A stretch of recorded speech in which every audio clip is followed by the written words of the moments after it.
நடிகர் விஷால் சொல்வதை எல்லாம் கேட்பதற்கு அவர் மட்டுமே நடிகர் சங்கம் அல்ல என்று நிர்வாகிகள் அனைவரும் செக்குமாடுகள் அல்ல என்றும் நடிகர் சங்கத்தின் துணைத் தலைவர் பொன்வண்ணன் தெரிவித்துள்ளார். அனைவரும் ஆலோசித்து நடிகர் சங்கம் தொடர்பான முடிவுகளை எடுத்து வருவதாகவும் சென்னையில் நடிகர் சங்க அடிக்கல் நாட்டு விழாவின் போது நடிகர் பொன்வண்ணன் நியூஸ் 7 தமிழுக்கு அளித்த பிரத்யேக பேட்டியில் தெரிவித்தார். உலக புகழ்பெற்ற கலை சங்கங்களில் ஒன்றான தென்னிந்திய நடிகர் சங்கத்தினுடைய புதிய கட்டிடத்திற்கான அடிக்கல் நாட்டு விழா இன்று அபிபுல்லா சாலையில் உள்ள பழைய நடிகர் சங்கத்தினுடைய கட்டிட வளாகத்தில் நடைபெற உள்ளது.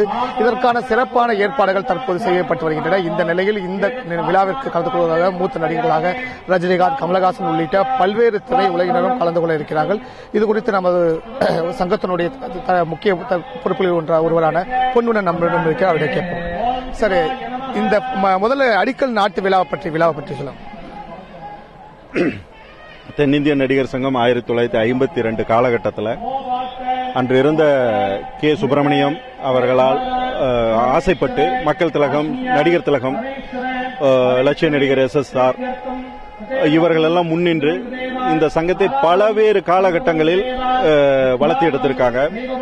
ஒவ்வொரு காலகட்டத்திலையும் கட்டிடங்களாக சிறு குடிசைகளாக இருந்த ஒரு கட்டிடமாகி பெரிய அரங்கமாகி பிற்பாடு ராதா ரவி சார் பொறுப்புக்கு அதுக்கு பிறகு விஜயகாந்த் சார் அதுக்கு பிறகு சரத்குமார் சார் நடிகர் சங்கத்தை பல நிலையில் அவங்க ஒவ்வொரு இடத்துக்கு கொண்டு போயிருக்காங்க. மிகப்பெரிய சர்வீஸ் பண்ணியிருக்காங்க. ஒரு காலகட்டத்துக்கு பிறகு நடிகர் சங்கம் என்பது கட்டிடம் என்பது வருமானத்துக்குரிய விஷயமா இல்லாம இருந்தது. என்னன்னா நடிகர்களுக்கு நிறைய செய்ய வேண்டியது இருக்கு, ஆசை இருக்கு, சர்வீஸ்.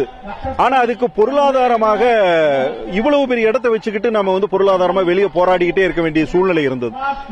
அதனால் இந்த இடத்தை பொருளாதார நிலையமாக மாற்றுவதற்கு ஒரு திட்டமிடப்பட்டது சரத்குமார் சார் பீரியட்ல. சரத்குமார் சார் ஒரு சில திட்டங்கள் இட்டாங்க. அன்னைக்கு இருந்த நிர்வாகம் சில திட்டமிடல் செஞ்சது. அந்த திட்டமிடலில் சட்டப்படியாக சில பிரச்சனைகள் இருக்குன்னு அது ஒரு கோர்ட்ல போய் லாக் ஆயிடுச்சு. அதில் கால விரயம் ஏற்பட்டுக்கிட்டே இருந்தது. ஒரு காலகட்டத்துக்கு பிறகு அது அங்க போய் லாக் ஆயிட்டு காலங்கள் போகுது. அப்படிங்கும்போது ஒரு புதிதாக யோசிக்கலாம், வேற ஏதாவது நம்ம ஸ்டெப் வைக்கலாம், அதுலயே ஸ்ட்ரக் ஆக வேண்டாம்னு ஒரு விதமான விமர்சனங்கள் வந்தது.